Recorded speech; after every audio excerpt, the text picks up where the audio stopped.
And I'm going to try and do a bit of a recap quite quickly of Vajragupta's talk last week.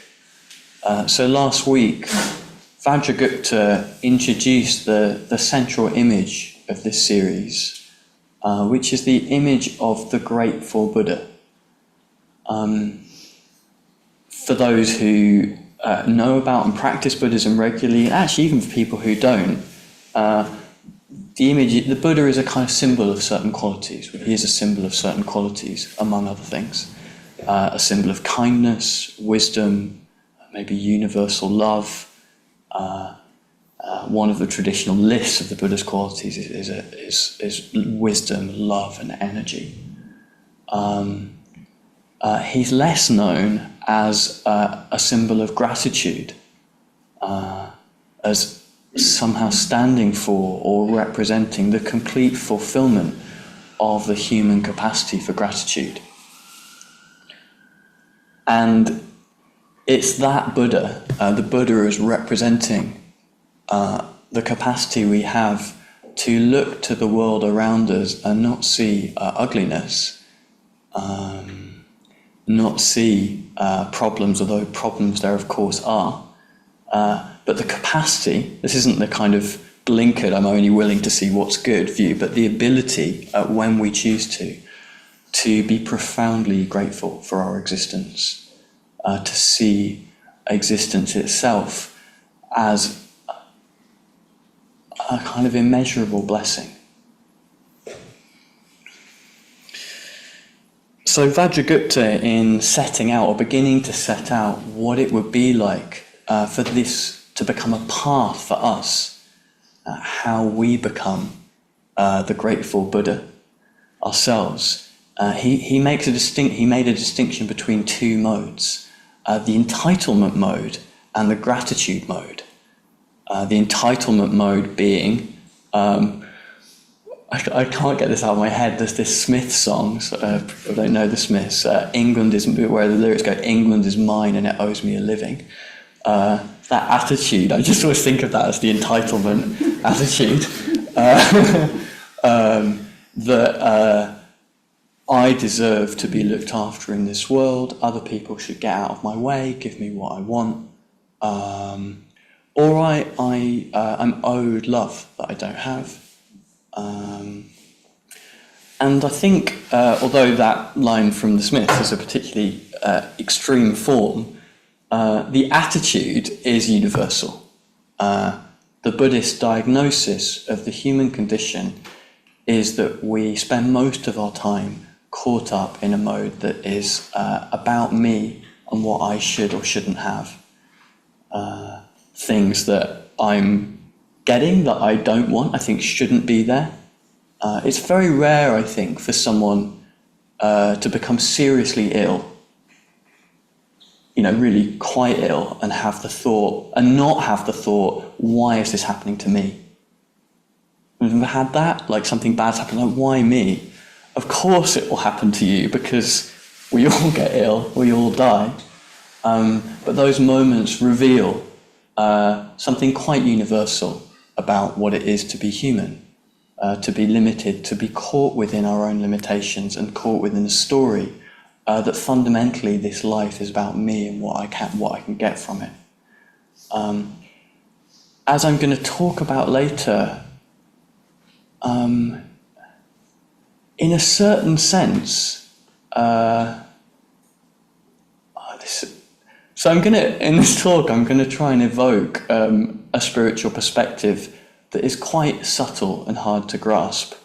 So last week, Vajragupta introduced the teachings of Shinran, who was an 11th, 12th century Japanese teacher from the Pure Land tradition, a lesser known tradition to many Westerners, which has a very strong emphasis on gratitude and of surrendering to the love and forgiveness of a sort of Buddha force or awakening force that in some mysterious sense is out there in the universe.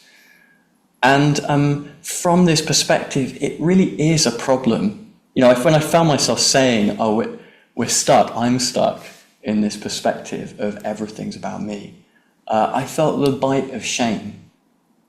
oh, I don't like that. And as I'll talk about later, that shame is telling us something. That sense of, oh, that's not good, is telling us something. And there's the possibility within this perspective of the path of practice of gratitude, there is this possibility of a profound forgiveness, a profound self-forgiveness. I'll talk more about that later. So the way Vajragupta talked about this inevitability of feeling entitled is in terms of that Shinran, this Japanese teacher we're exploring a bit, used of the calculating mind, the inevitability of the calculating mind, always working out what can I get out of this, or the what's in it for me attitude. And he suggested 4 practices for deliberately moving out of this what's in it for me attitude into an attitude of gratitude and abundance. That when we start looking, he pointed out, there's beauty everywhere, if we're only willing to look. He suggested keeping a gratitude diary. He suggested noticing the people we don't tend to notice and the things they do for us or for each other. Someone this morning was talking about the extraordinary engineering effort that must have gone into making those steps on buses that just lower so that people in wheelchairs or who have mobility issues can get into the bus. Probably decades of work went into that tiny thing that many of us probably don't notice. He also talked about the wonder of ordinary things. I was out the other night at dusk in a park, and bats just kept flitting by against the deep blue of the dusk sky. Just these flashes of black. That kind of magic is everywhere if we're willing to look. And the last was gratitude for extraordinary things. Gratitude for the very fact of existence. I mean, if you start to think about it, like what it is to exist, to be a conscious person in the world, it's completely mad. How could it happen? How could it happen that somehow out of the apparent mess and chaos of this world we're in, this brightness comes into being, this brightness of awareness? I can see you. I can see you, I know you, we know each other, and we can choose. We can choose to do things. Like together, on our own, we can bring more into being. It's completely insane.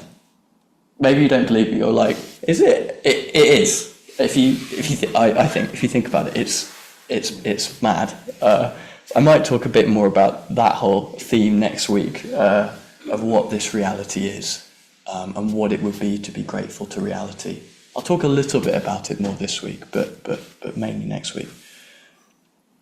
So these 4 things: a gratitude journal, noticing people we don't ordinarily notice, the wonder of ordinary things, and the gratitude for extraordinary things. The other extraordinary, more down-to-earth things might be just big bits of help people gave you. Someone really being there and you're having a hard time, something really beautiful coming into your life.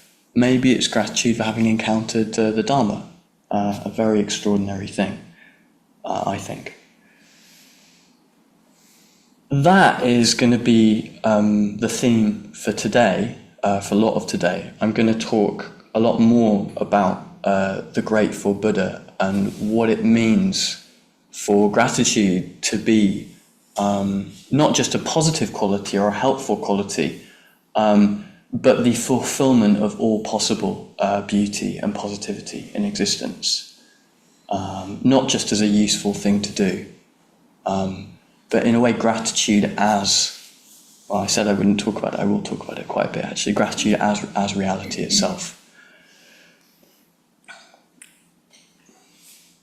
So I'm gonna start by returning to a text, an early Buddhist text that Vajragupta mentioned last week, called the Gaurava Sutta. This word Gaurava means something like reverence, devotion, gratitude. Particularly gratitude to someone who's helped you or who's developed qualities that you haven't yet developed. So I'm going to read some of this text and try to unpack what it's getting at.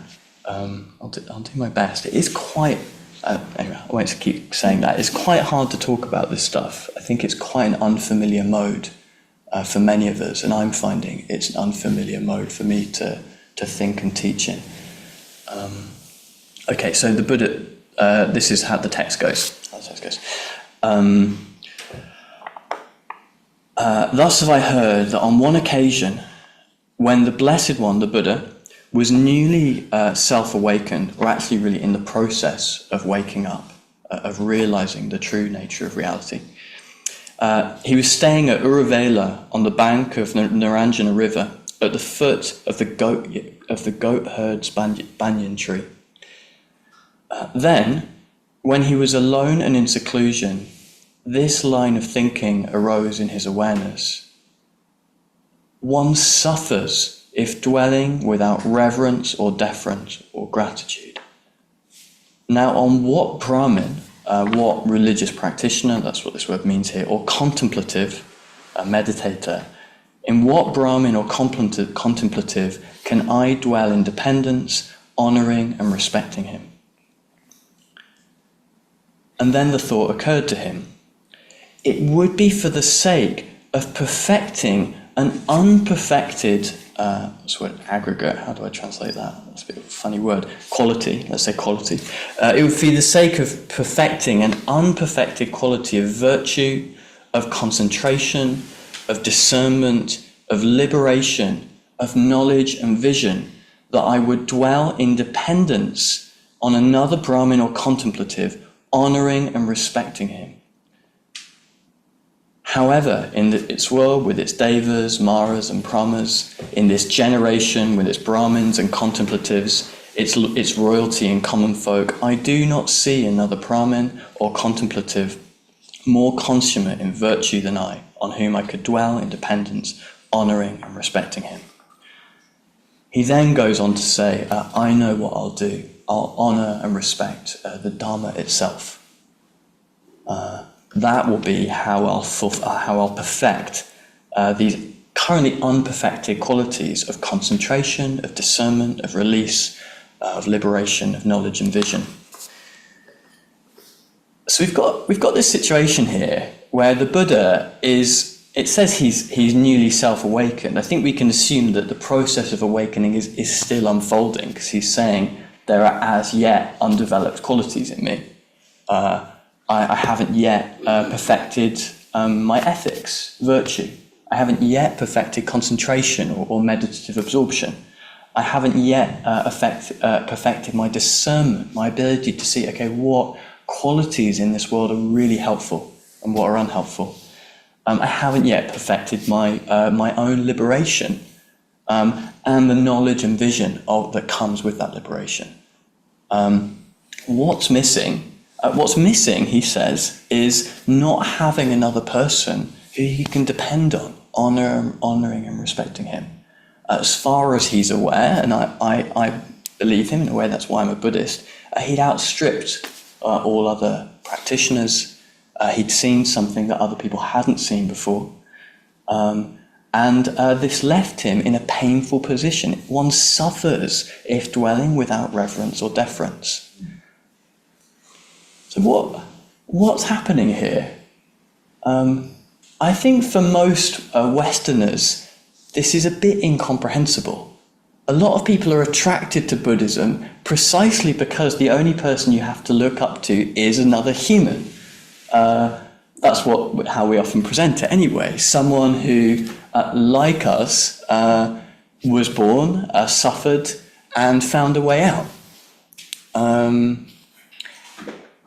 There's this ritual phrase we do, the Buddha was born as we are born, what the Buddha overcame, we too can overcome. Very well-known lines if you've been around this community very long. And this actually suggests a completely different perspective. It really unravels that whole perspective. It's like, it's a problem. It's a problem if you're coming to your Dharma practice from a sense of, well, everyone's pretty much just like me and I don't need to revere anything, I can just get on with my practice. The Buddha calls that painful. One suffers if dwelling without reverence or deference, or we could say gratitude. This word garava also means gratitude, particularly gratitude to other people.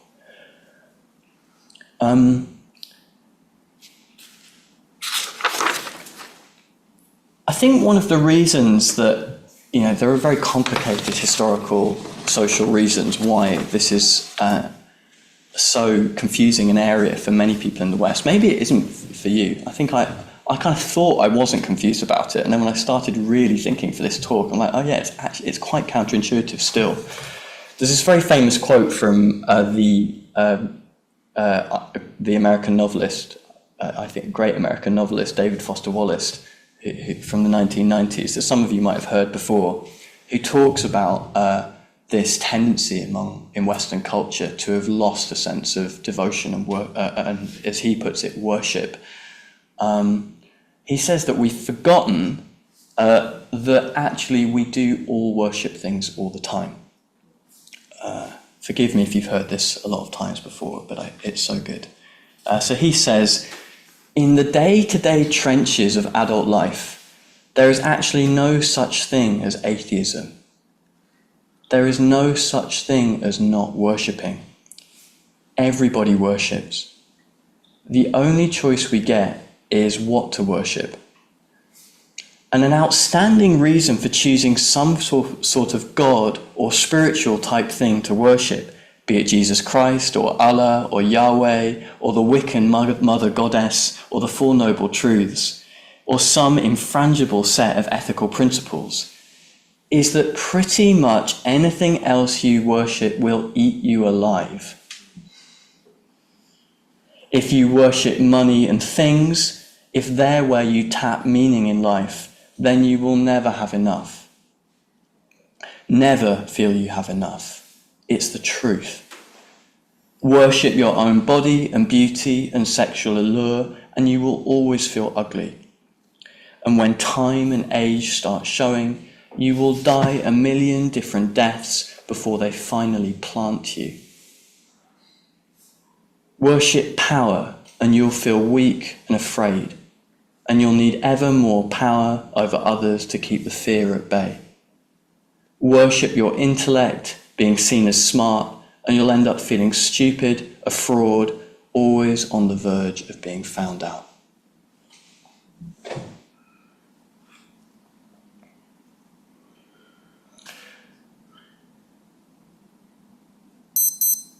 Oh. broke the tense pause. Watch. So, what you could say, what you might say is, why is it painful not to worship? It's like we actually can't help it. We're always worshipping something. We're always seeing something beyond ourselves as being the thing we need to depend on to be okay. That's just part of what it is to be human. There's wisdom in that. The wisdom in that, as Vajragupta started to talk about last week, and I'll talk a lot more about this next week, is that we're radically meaning literally to the root, we're radically dependent on the world around us. We can't live a moment without breathing air that is produced by some trees, actually, or probably all the trees in the world in some mixture. There's not a microsecond that we can live independently of the world around us. Something in us knows that, but doesn't really understand what it means, and so we look to things that look like easy or quick or available supports, like money or fame or power or beauty or sexual allure or intellect. The Buddha knew this, and knew in a way there's nothing wrong with this. It's painful to live not depending on others. depending on others. In a way, it's painful because it's not aligned with how things are. There's cognitive dissonance there. So we have to learn how to depend on others. We have to be open to our dependence on others in a way which doesn't somehow bind them to us or make it about us. Because if we make it about us, of course, we're back in the delusion that somehow this vast network of life and existence that we're part of has to move and change just for us, to support, to give us our own kind of small preferences, which of course it can't. Try and change the world to fit your own preferences, and you'll be in for a lifetime of suffering.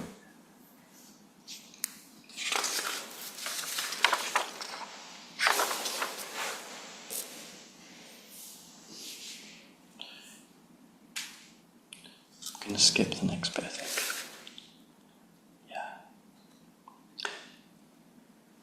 So this isn't actually the only place. It's an unusual moment in the early Buddhist text, the Buddha talking about the importance of gratitude. But it's not the only place. There's a very famous story, which I was actually going to read a lot of, but I think I'll skip over it, from one of the Buddha's disciples, Pingya, who shows us what it's like for gratitude to be a whole path of practice.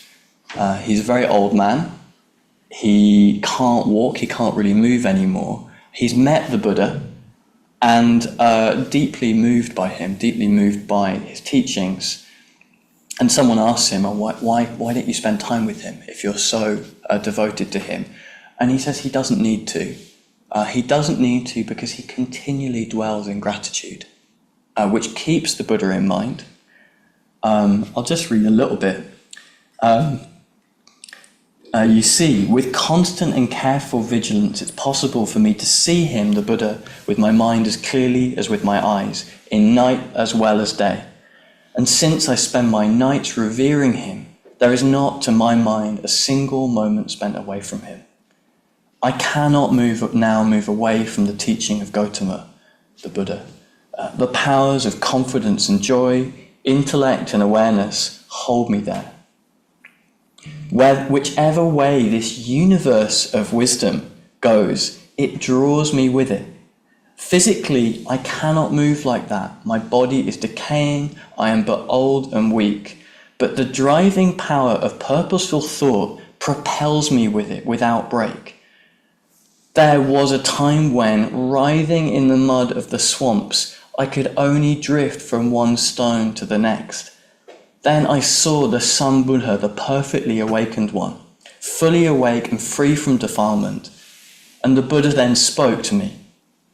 This is in his imagination, the Buddha speaking to him through this connection. Pingya, he said, other people have freed themselves by the power of confidence or faith in me.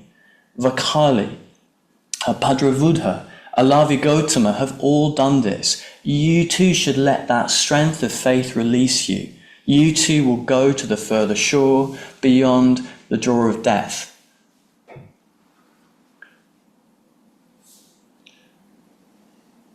Those lines, there was a time when writhing in the mud of the swamps, I could only drift from one stone to the next. I feel like I know that one. Again, I find it not easy to get my head around what's actually happening here. How it is that just by, as the Buddha puts it, the power of faith in alone, and faith and gratitude, confidence and joy, devotion, liberation is possible. So I'm gonna go into this a little bit, like what's actually happening here. How can we relate to it? If you'd like a bit of theory or a little bit of philosophy. And then we'll open back out into you might call a more poetic perspective.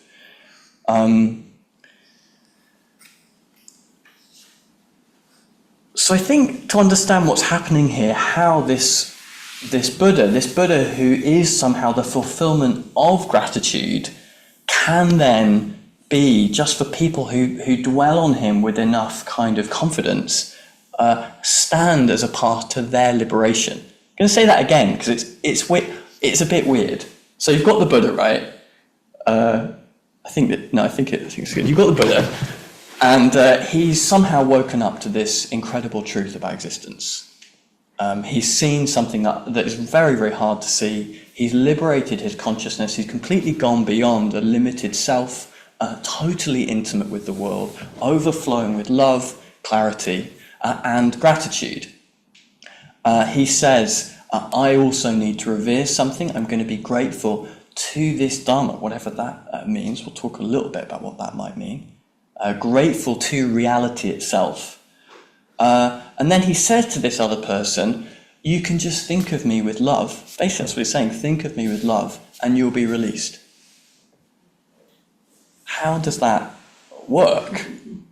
How does it work that the Buddha can kind of just be freed, in a way, fulfill his freedom by dwelling in gratitude on the magical beauty of reality itself, and then someone else can just think about him and somehow that liberates them? This becomes really, really important as we go more deeply over the next couple of weeks into the Pure Land perspective, or this perspective of depending on a kind of cosmic Buddha principle for awakening. So I think to understand what's happening here, we need to look a little bit more carefully or closely. We need to look quite closely at what Buddhism says about the centrality of action. So the first lines of probably the most famous, most important Buddhist text there is, the Dhammapada, an early Buddhist text. Many of you will know these lines. All things, all experiences, I quite like the translation, all things depend on mind, are produced by mind, are led by mind. Think or act with an impure mind, and unhappiness follows you as surely as the ox follows the hoof of the ox follows the cart it draws. So all things are led by mind, all things are produced by mind, led by mind, created by mind, something like that. I got it the wrong way around. What's this word mind? The main thing I would say it's getting at is the mind's capacity to do. The mind, you could say, from a certain perspective, essentially is this kind of movement, a creative movement, volition or will.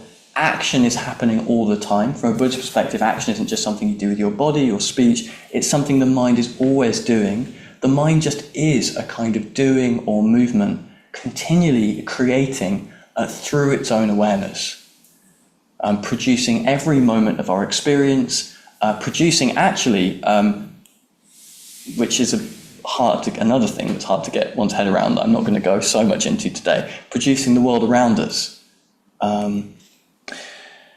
So action isn't just something that we need to be careful about. What we do ethically isn't just something that we need to be careful about so that somehow we get to the important thing. Action is everything. Our world, our minds, our lives are woven from it. I think human intuitions, kind of pop cultural or mass cultural intuitions about what a good life is, point towards this. Often when people are at the end of their lives, it's said by that death researcher whose name I've forgotten. There's a person who researches what people think and feel about the end of their lives, what they regret. Often they think of moments of kindness. It's moments of kindness, moments of connection, meaningful action in relation to others that people remember as the thing that was important about my life. The people who are most universally loved and respected. We have a very, very divided culture, increasingly divided global culture. But a few figures are pretty universally loved and respected. Think of Martin Luther King. Think of people like Gandhi. People who acted again and again with kindness under very, very difficult circumstances. It seems like humans can kind of grudgingly agree that that is a good thing to do. And from a Buddhist perspective, that's telling us something really important, not just about human values, but about what it is to exist. That there's a center point to existence, and that center point is action itself. It's that everything flows from. The reason we're so confused is we don't see that. We think that the world is how it is because of all kinds of external things. We try and fix them.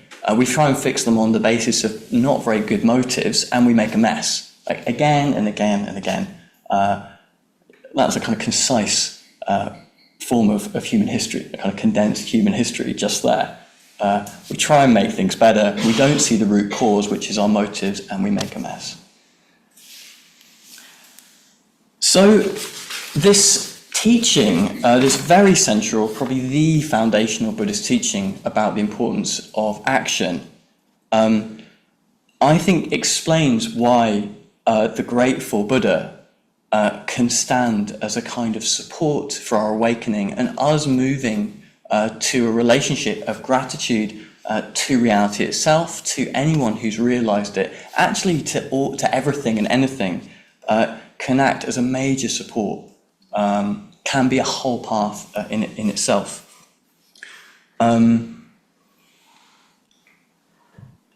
The Buddhist writer from the mid-20th century, Edward Conzer, said, I think this is really just a repetition of what I've just said actually, but I'll read it because it's good. The creative power of ethically relevant actions is as axiomatic as the Buddhist as it is strange to non-Buddhists. The environment in which beings have to live is, to a great extent, especially in regard to its pleasantness or unpleasantness, is determined by their deeds or karma. The various hells, the Buddha talked about various hell realms, we could say just various hellish states that people are in, for instance, are produced by the deeds of the creatures who are reborn there. We have waterless deserts in our world because of our small merit. Interesting, strong claim. The world of things, of external things, is really nothing more than a kind of reflection of people's deeds. An environment can only exist so long as there are persons whose karma compels them to perceive it. So he's not saying here that the fact there's a desert is one particular person's fault. That's a common misunderstanding of Buddhist teachings. But rather that we're collectively creating our situation.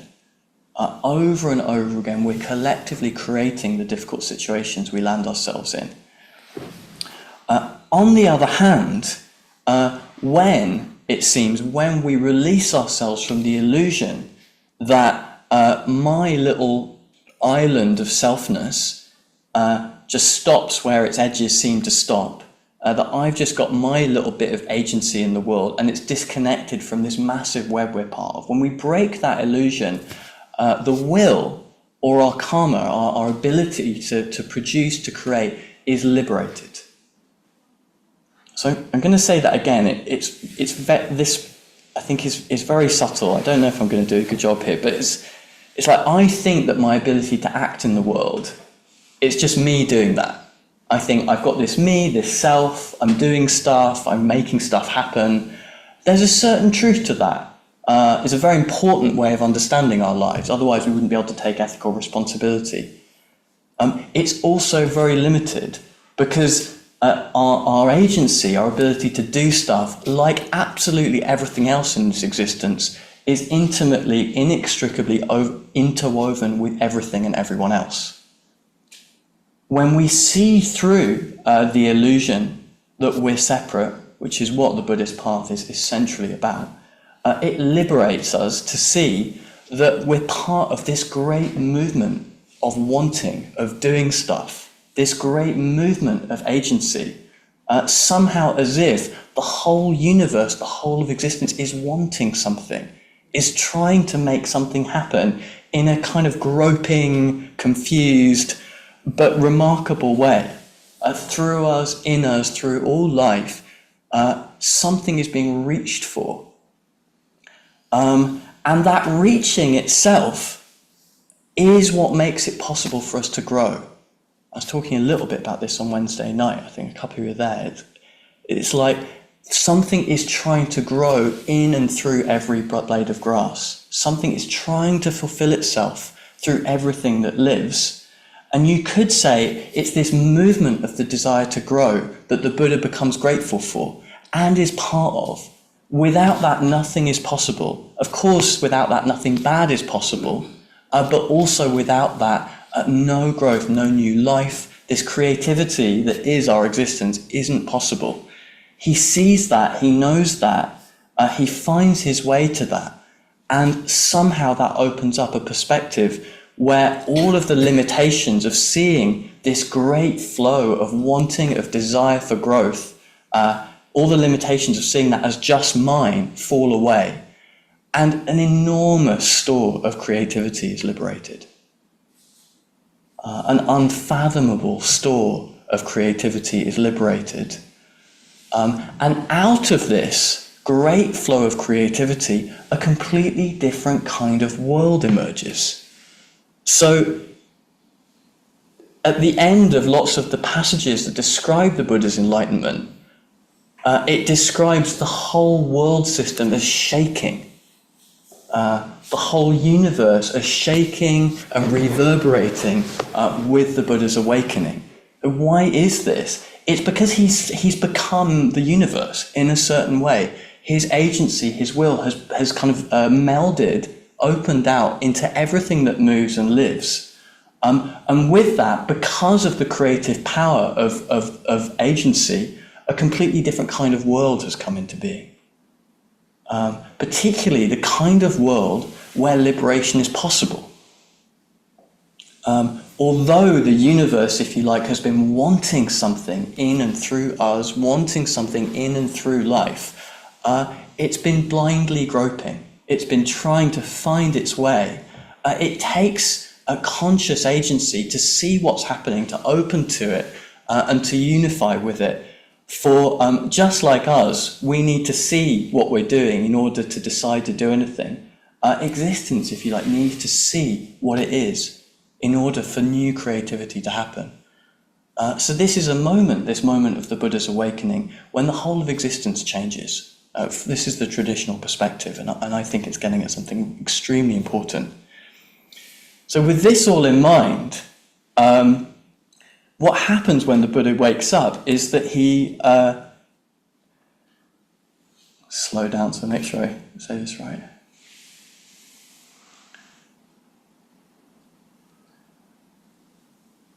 I think what happens when the Buddha wakes up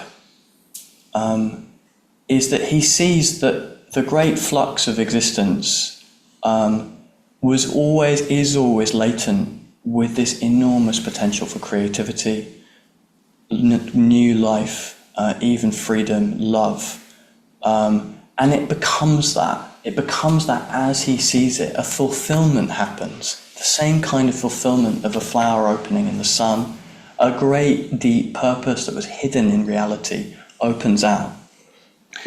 And he dwells in dependence on that, in gratitude to that quality latent in the universe that's been revealed, that's flowering before his eyes. He has nothing to do but receive the gift of that. He's grateful because it was always there. Recall, those of you who were last week, if you weren't, that key incident in his early life where he was just sitting under the rose apple tree, unsure how to proceed, kind of broken by his own efforts to just try and make something happen. And he lets go and sees the beauty all around him. On that basis, as Sangharakshita puts it, he sees that the will was always a limitation. His own will was always a limitation. This is Sangharakshita, the founder of this tradition. What the sudden flashing of his boyhood experience into mind probably conveyed to the Buddha was that the path to enlightenment consisted not in achieving, with grim determination, goals fixed for itself by the conscious mind, without reference to the whole being, but in the harmonious unfoldment in and through mindfulness of one's deepest potentialities. So the way consisted not in achieving with grim determination goals fixed for itself by the conscious mind, but in the harmonious unfoldment of one's deepest potentialities. Opening to the beauty around him, the beautiful scene that he remembers of his father working the fields, a warm day, the trees we can imagine in bloom, is that a harmonious unfoldment wants to happen in this world. It does want to happen. The only thing it's missing is our willingness to love it for that. That's what's missing. Our gratitude to existence is the missing piece. If we can turn towards existence with gratitude, it will repay us with endless streams of gratitude.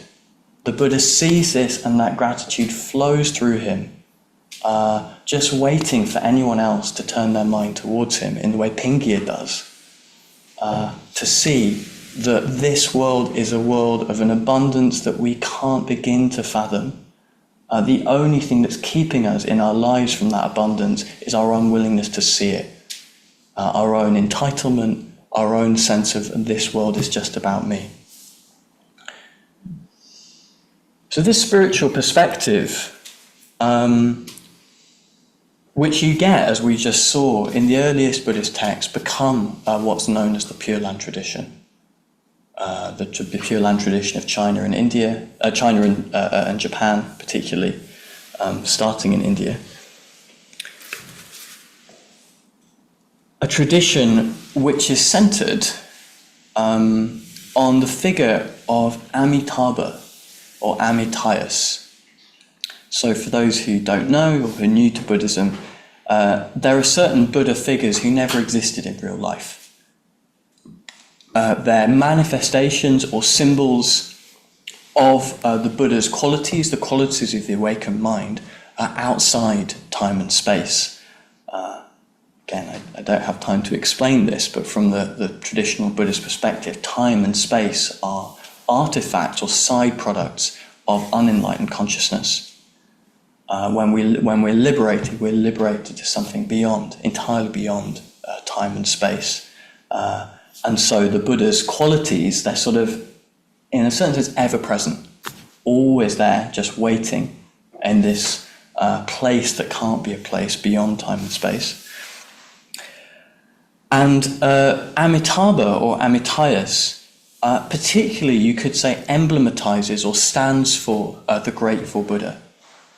The Buddha who is so grateful to everything that he's willing to give and give to anyone who just asks. This particular take on what the Buddha is, the grateful Buddha, produced a series of texts, the most famous of which are the Sakavati Vyuha Sutras, which we might talk a bit about next week.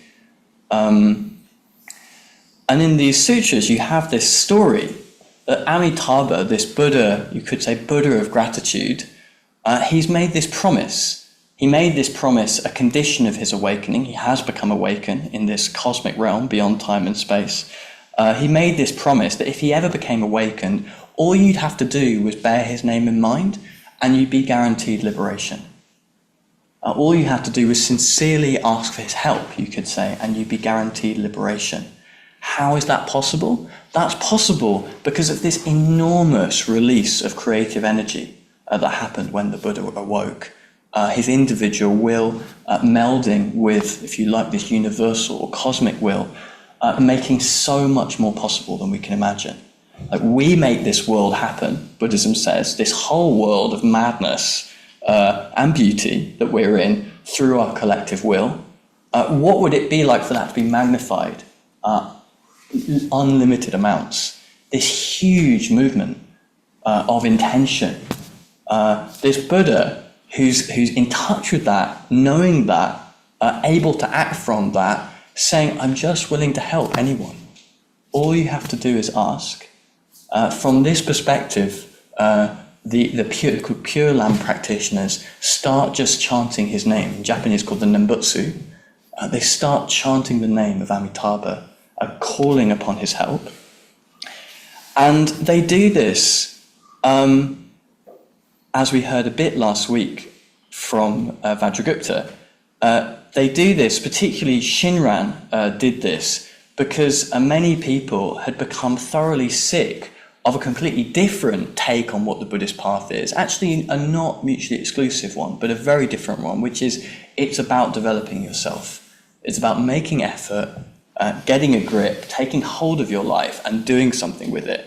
Also a very helpful perspective at times.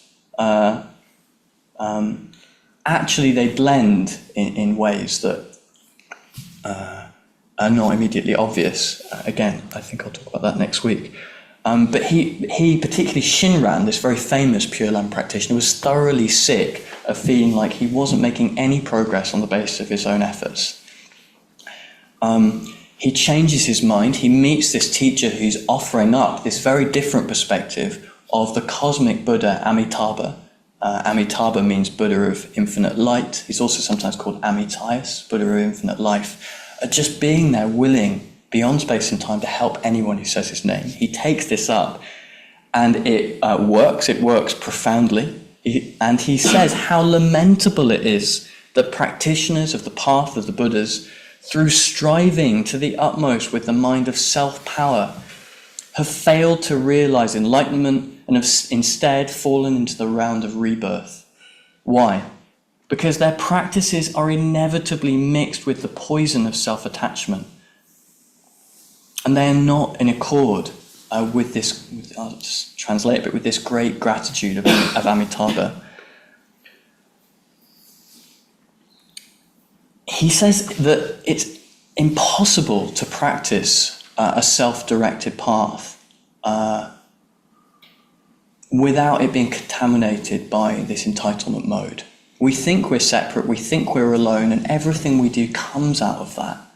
Eventually we have to give it up. I'm going to tell a bit of a story. I think this is actually quite a common trajectory in the life of a Buddhist practitioner, or life of any spiritual practitioner, that somehow you feel stuck with the confines of your own mind. You're working really hard to try and change yourself. You're trying to do something else, and you keep being tripped up, or keeps being tripped up by your own, by one's own limitations. So this has been a major theme for me. It's a very major theme for me at the moment, actually. I think it's probably a bit too fresh to tell you about what's happening right now. But in the in what feels like the long distant past, when I started practicing Buddhism seriously in about 2011, I had this big flash of inspiration, thinking, I know the Buddhist path is my path, and I threw myself into it. I was involved at the London Buddhist Centre in Bethnal Green, and I had in my life been pretty good at getting good at things.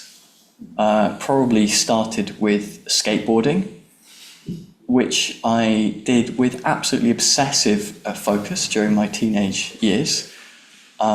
Nothing did I like more than to be alone in a car park on a dark, cold night and drill the same trick again and again and again for hours. I loved it. In some ways my motives were good. I just loved it. I loved the kind of precision, the discipline, the kind of need to just really focus. And also it was about impressing others. It was definitely, if I can be really, really good at this, I'll get the love that I need. I was definitely worshipping something that would eventually have eaten me alive if I carry on worshipping it. I'd also then later I got pretty good at drawing, and then latterly in my late teenage years I got really good at philosophy. I decided that I wanted to go to Cambridge, worshipping as I was at that point the god of the intellect. That was the way I could get everyone to be really, really impressed with me. And I really gave myself to that. I remember as a teenager on this family holiday in Italy, with terribly dysfunctional family holiday with my granddad there and a lot of fighting. And I was in my room, I think I was about must have been 17, it was just after lower sixth. I was in my room, have a beer,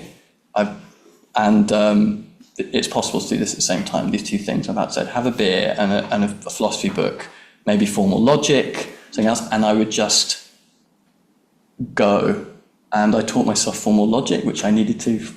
Don't need to explain what that is. It's kind of complicated mathematico-logical system that they require you to know about to do philosophy at Cambridge. And I just worked so hard. And I got in, and various things came out of that, including a lot of disappointment because worshipping the intellect doesn't work very well, as I already said. But I knew how to do stuff, and so I just applied myself. I started meditating 2 hours a day, pretty much straight. As soon as I got into it, I started going on long retreats.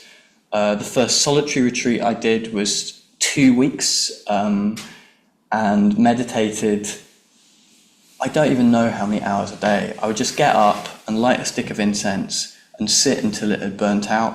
I'd swap my legs over, repeat, swap my legs over, repeat. And when the pain got too bad to carry on, I'd have a break and maybe go for a walk. And I just did that for 2 weeks. And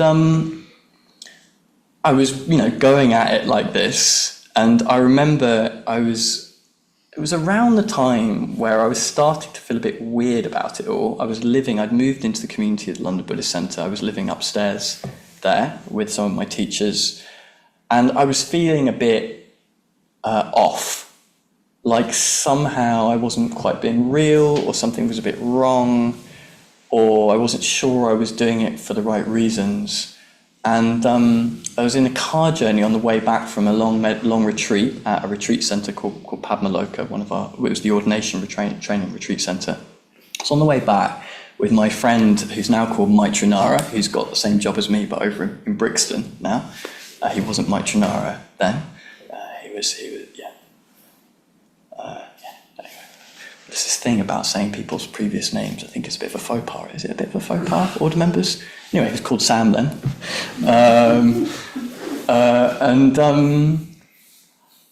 I was kind of talking up my practice in a certain way. I was like, meditation, it's like a sport. You've just got to practice, you've got to put in the hours, you've got to work at it. Probably someone had been struggling in meditation, and I was giving them a lecture, basically, about how to do it. Because I was doing it properly, because I was, going at it really hard in that way that I can do. And I just remember I was talking, and he just sort of, I don't think he was saying anything, but he was obviously looking more and more upset with me. And he then just his face went very red in the way that he does so lovely. And he just shouted at me, "I don't believe you." And I was I just crumbled. I was so humiliated. I felt so humiliated. And the reason I felt so humiliated, he didn't even say it, but I'd been, through my meditation practice, I'd been worshipping the self. I'd been trying to meditate in order to aggrandize, to build up this big, powerful meditator self who could get a lot of approval. And he saw it. He just said, he didn't say any of that. He didn't explain it. He just said, "I don't believe you." We then had a fight, which eventually, as the car journey progressed, I was like, okay, I kind of admitted there was something to it, because I felt really bad and like he'd kind of broken something in me. Then went back to the London Buddhist Centre. My then teacher, Maitreya Bandhu, recently come back from from leading an ordination retreat, a long retreat where people are brought into the Triratna Buddhist order. And I met with him in a cafe, and as if just to continue the thread that Maitranara, then Sam, started, we're just sitting. He said, "I've been thinking about you on my long retreat," and I was like, "Oh, great, approval." And you can guess what's coming. He just said, "I can't ever see you getting ordained, I'm afraid." He didn't say it, he said ever. He said, "I can't see you getting ordained. I just can't see it happening."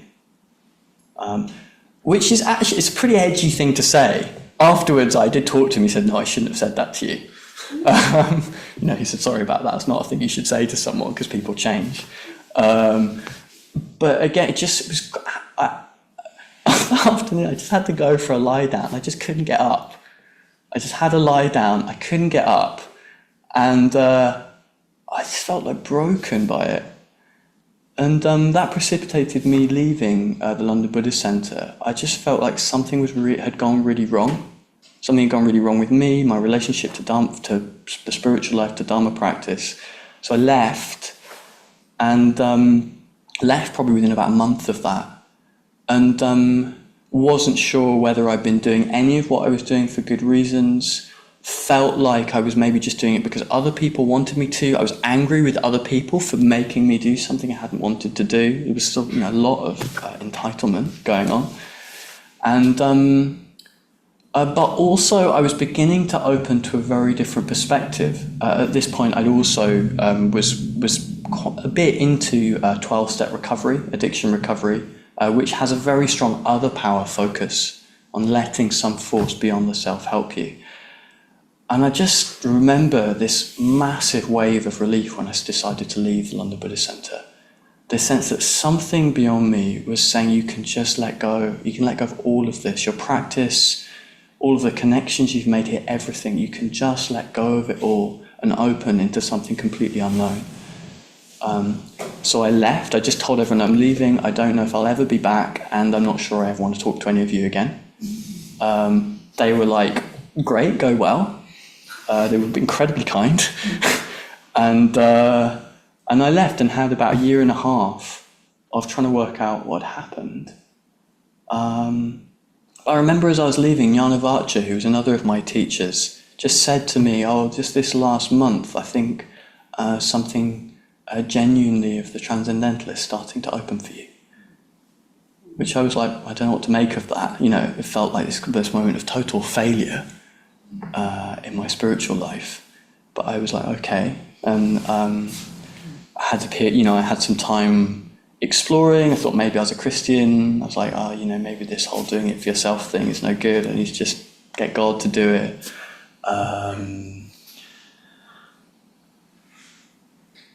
Actually, what happened next is a bit of another story. I actually think I lost something of that when I came back into Shinran.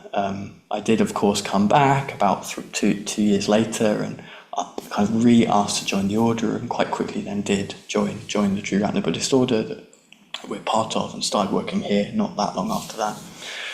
I think I lost something, which I'm actually just re-finding in the last few weeks. I think what I lost, and what I certainly hadn't had in that early stage of my practice, was a sense of being able to withstand, to come into relation to my own limitation. I couldn't bear the pain of my own limitedness, the sense that there was nothing I could do to prove my worth. I'd never be enough, trying to prove myself through my intellect, through my skill, my ability. There was just no way around that, and I couldn't stand it. Unbearable, because there was a sense of worthlessness in me that was just unresolvable, because I was trying to resolve it by going out to other people. So Shinran, I don't want to compare myself too much to him, but his saying this reminds me a bit of what happened to me. By his own sense, he felt like a complete spiritual failure, this Japanese Pure Land teacher, Shinran. And when asked, do you know that this path you've chosen of relying on Amitabha's vow, relying on Amitabha's great stream of love and grace and generosity, do you know that's actually going to help? And he says, for me, I simply accept and entrust myself to what my revered teacher told me. Just say the Nembutsu, this prayer to Amitabha, and be saved by him. Nothing else is involved. I have no idea whether the Nembutsu, the chanting to Amitabha, the saying of his name, is truly a cause of birth in the Pure Land, this transcendental realm of Amitabha's, this realm of perfection, of beauty. I have no idea whether it will be truly a cause of birth there, or whether it's negative karma that will send me to hell. If I could attain birth through other practices, I would not have relied. If I could attain enlightenment through other practices, I would not rely on Amitabha's vow. But as I'm incapable of anything truly good, I entirely rely on the vow. That could sound very damning. I'm incapable of anything truly good. And yet, in a sense, certainly I felt this, feel this, and I think in a sense it's true for everyone. Within the limits of the self, as we think of ourselves, we're incapable of anything truly good because everything always circles back to me.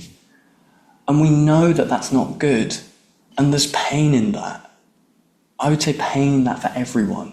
We know that that hurts and it feels bad and there's shame and that's unresolvable without a sense there's something that we can rely on that will help us move beyond it, something that will relieve that terrible burden of selfish aloneness. So when I began to open to that possibility, healing began to happen. Healing began to happen for me. And it was a healing that is very hard to explain. That we're almost there, I'm just going to kind of try and evoke it by reading a passage from this wonderful book about Shinran by Nagapriya. And this is a passage called Poetic Philosophy. Won't understand everything in it. I don't think that's even what's meant to happen here. I'm going to read it. Amida, that's another name for Amitabha, is awakening awareness, the sun lighting up the darkness, the gift of light that impartially and inexhaustibly shines on all. Amida is both infinite light and infinite life. In terms of both space and time, Amida calls forth a reality that is beyond measure, beyond limit, beyond reckoning. Amida overflows our perceptual categories. We so readily take light for granted. Do that again. We so readily take light for granted, yet it remains utterly mysterious. Light is indivisible, unbounded, and invisible. Light permits seeing, and so serves as a symbol of consciousness and of wisdom. Now, this is Amitabha's light. Light bedazzles us, light reveals. In her short poem, Bearing the Light, Denise Levertov contemplates how raindrops hanging from the branches of a pear tree are lit up by the morning light. She says, rain diamonds this winter morning. Rain diamonds embellish the tangle of unpruned pear tree twigs, each solitaire, placed as it appears with considered judgment, bears the light beneath the rifted clouds. The indivisible shared out in endless abundance. The indivisible shared out in endless abundance. Light, Amitabha's light, is shared out in endless abundance and yet remains indivisible. This is the mystery of light. And it is not an object itself, but a condition under which objects are seen, the means of which they are able to reveal themselves.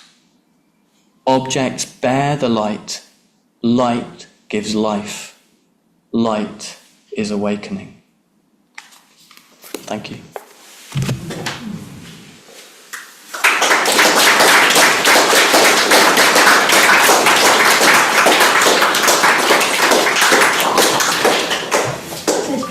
For a cup of tea. Thank you so much, Viryadeva. I'm really looking forward to where this exploration goes next week as well.